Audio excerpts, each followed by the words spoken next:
सबसे इंपॉर्टेंट क्या है अभी आप लोगों की लाइफ में, इस एज ग्रुप में?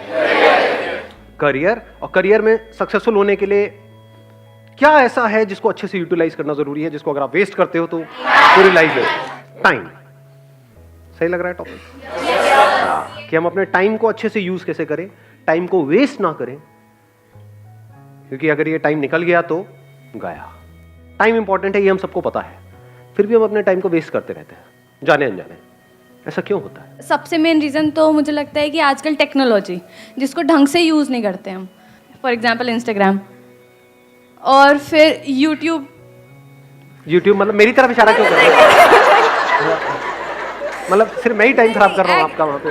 वो तो खराब नहीं होता ना, वहाँ यूटिलाइज हो रहा है। So what you are saying is कि एक जो सबसे बड़ा रीजन आ रहा है निकल करके, दैट इज टेक्नोलॉजी। यानी अगर टेक्नोलॉजी को भी और स्पेसिफिक किया जाए, सोशल मीडिया। सोशल मीडिया ऐसा नहीं है कि हम मतलब टेक्नोलॉजी इन द सेंस कि मोबाइल पे अगर हम चाहें तो बहुत कुछ अच्छी चीजें भी पढ़ सकते हैं अपने करियर से रिलेटेड या और चीजों से, वो हम नहीं करते हैं। वो नहीं करते हैं, वेले काम करते हैं जिसका हमारे करियर से, हमारे ड्रीम से, गोल से कोई कनेक्शन नहीं है दूर दूर तक।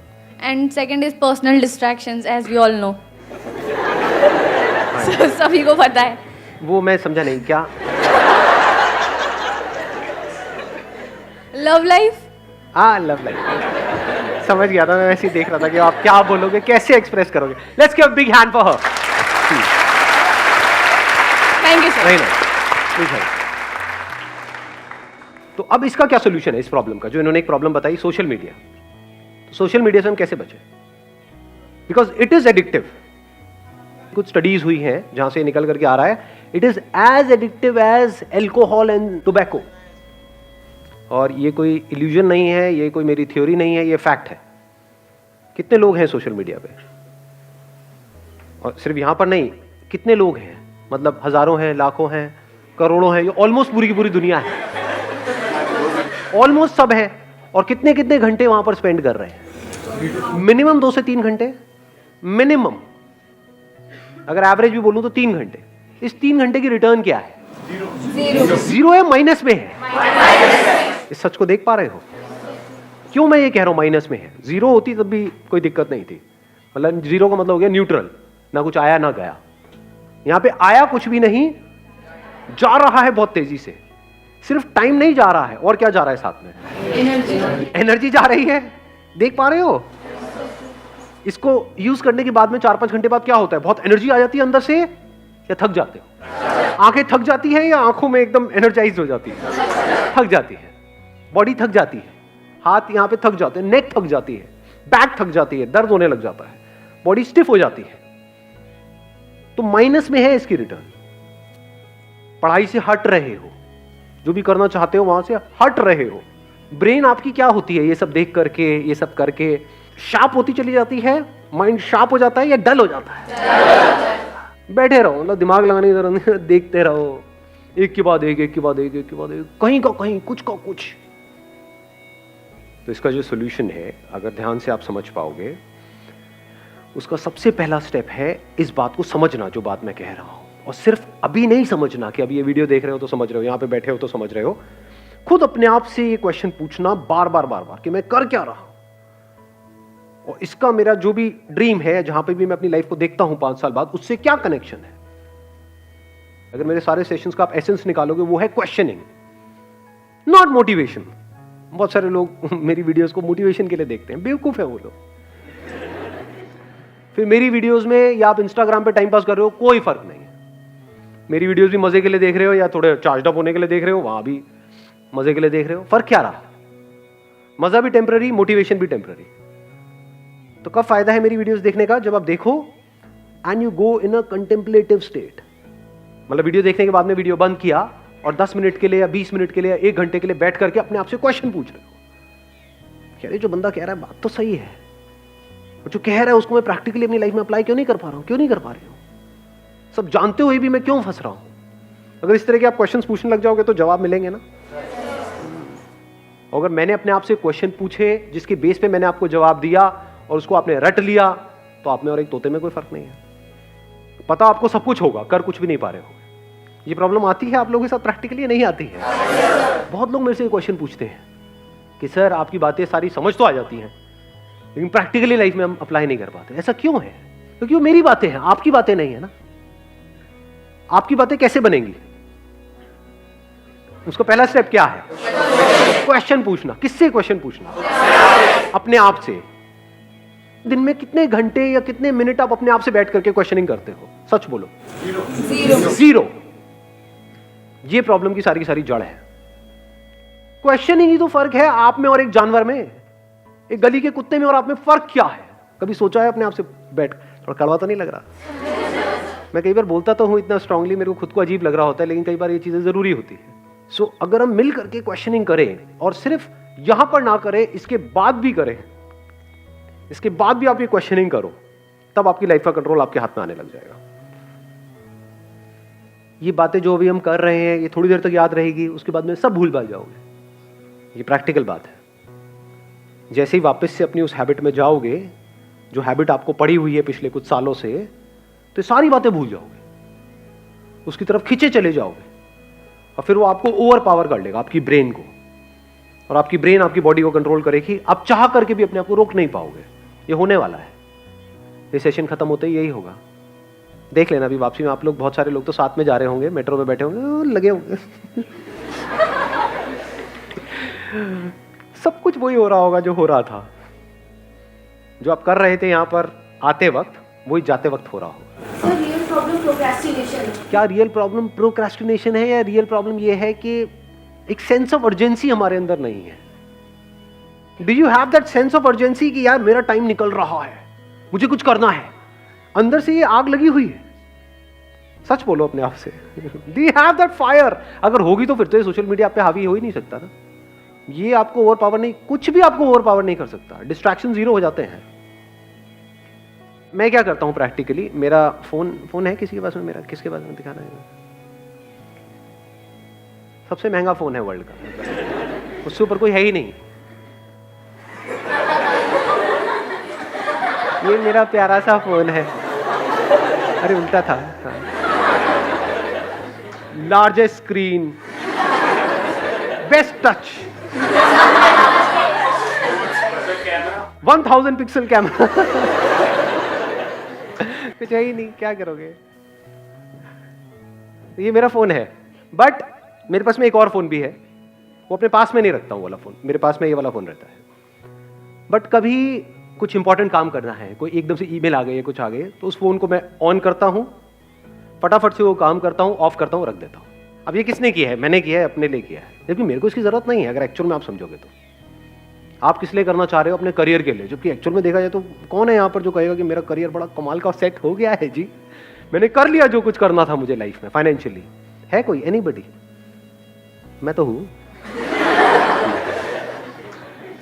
करियर में जहां तक भी आप जो भी सोच सकते हो, उससे बहुत बड़ा कुछ मैं ऑलरेडी कर चुका हूं। अगर आज मैं पूरा दिन भी बैठ करके मोबाइल पे टाइम पास करता रहूं, मुझे फाइनेंशियली कोई फर्क नहीं पड़ने वाला है, फिर भी कर रहा हूं। और आपको करना चाहिए, फिर भी आप नहीं कर रहे हो ना। घोचू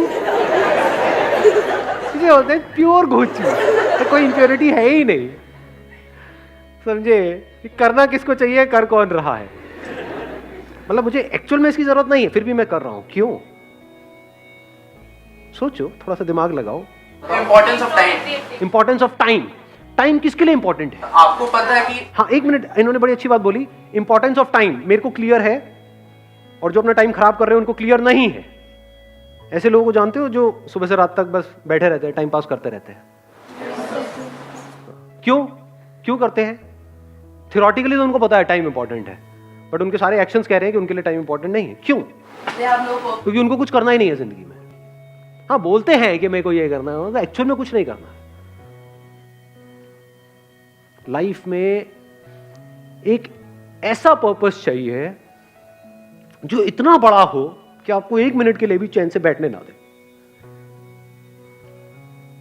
तो अब आप यहां से जवाब देख सकते हो कि मेरे लिए टाइम इंपॉर्टेंट क्यों है।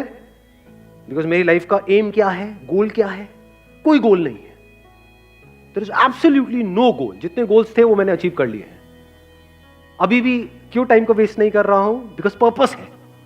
वो पर्पस क्या है कि इस इंसान होने का जो मतलब है, यानी I have got this body, I have got this brain, mind, this way of thinking, intellect, ये सब है ना, ये मेरे पास में है ना।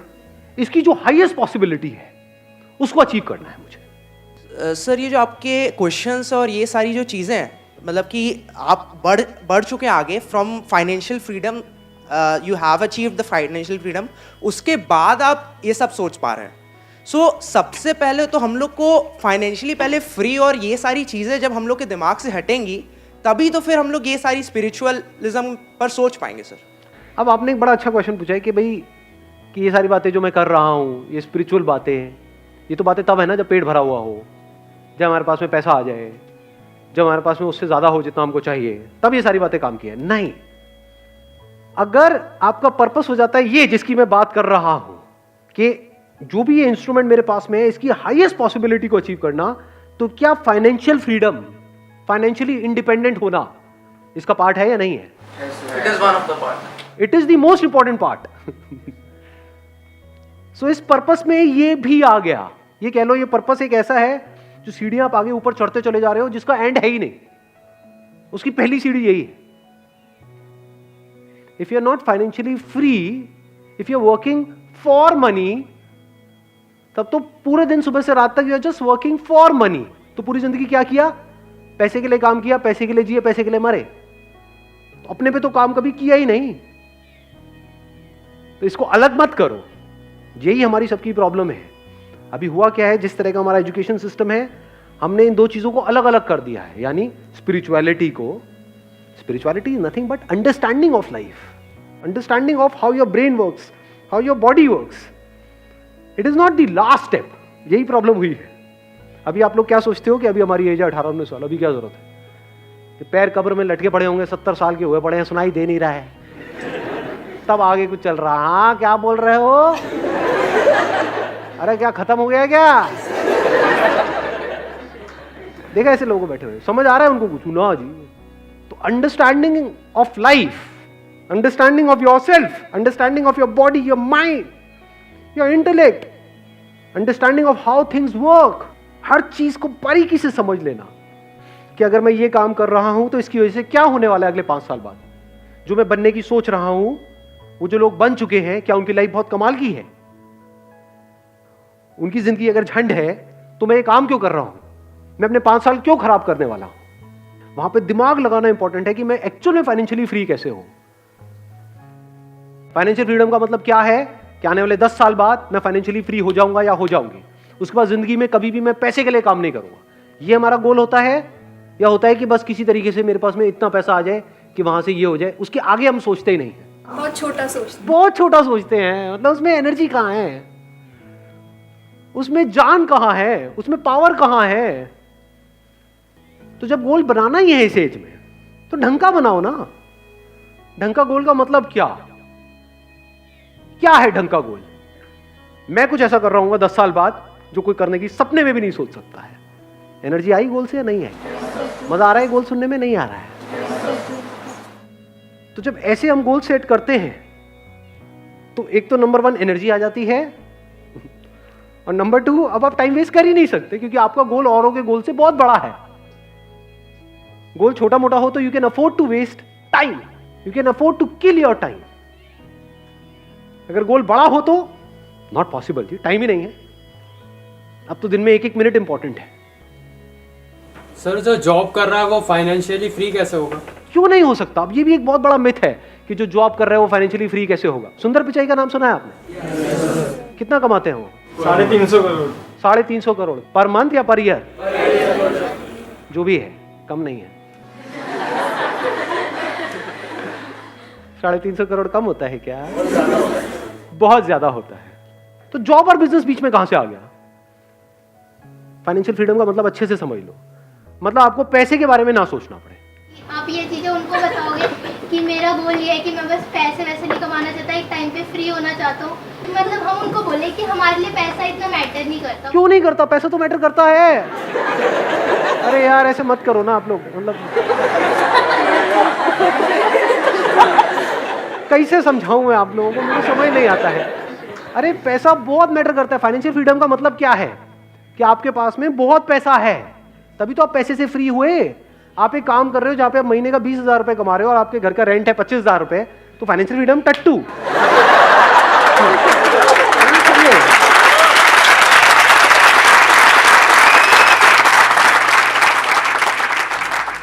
कुछ भी करने से पहले आपको पैसे की टेंशन ना हो। मतलब अगर आप किसी रेस्टोरेंट में जाओ तो आप राइट साइड में ना देखो, लेफ्ट साइड में देखो। सिंपल करता हूं। 250 रुपये, 180, 170, 5 रुपए भैया पापड़ नहीं, पापड़ नहीं। कभी भूल के भी ये मत समझ लेना पैसा इज नॉट इंपॉर्टेंट। अगर पैसा नहीं है आपके पास में तो ये सारी बातें जो मैं कर रहा हूं वो सब बेकार है। मैं क्या कह रहा हूं, गोल सेट करना ही है तो ढंग का गोल सेट करो ना। Discover the highest possibility, the highest potential of this. मैंने दिस तो कर दिया, मेरा मत डिस्कवर करने लगा। बैठ करके मेरे को देख रहे हो, सर ने कहा था दिस। सर आप कितने अच्छे हो, आप कितना अच्छा बोलते हो, सर आई लव यू, ये वो। ऐसे फुद्दू काम नहीं करते। दिस मतलब this to achieve the highest possibility of this. ये पर्पस कभी भी अचीव नहीं होने वाला है, लेकिन मजा बड़ा आने वाला है। लास्ट मोमेंट भी जब होगा ना, मतलब ऐसा अंदर से पर्सनालिटी ऐसी बनती चली जाती है कि अगर एक्चुअल में आपको पता है कि हाँ मौत सामने खड़ी है और अब कुछ नहीं हो सकता है, एक बिल्डिंग में हो, पता है भूचाल आ रहा है, अब जब तक बाहर जाएंगे तब तक तो कांड ही हो जाएगा। बैठ करके देख रहे हो सब कुछ हिल रहा है, मरने वाले हैं, मरो, उसको भी देख रहे हो। So that is part of this purpose. Not just life, even death is the part of this purpose to discover the highest possibility of it. ज़्यादा हो गया थोड़ा सा, कभी कभी होना चाहिए। Wish you all the very best. Thank you so much for coming.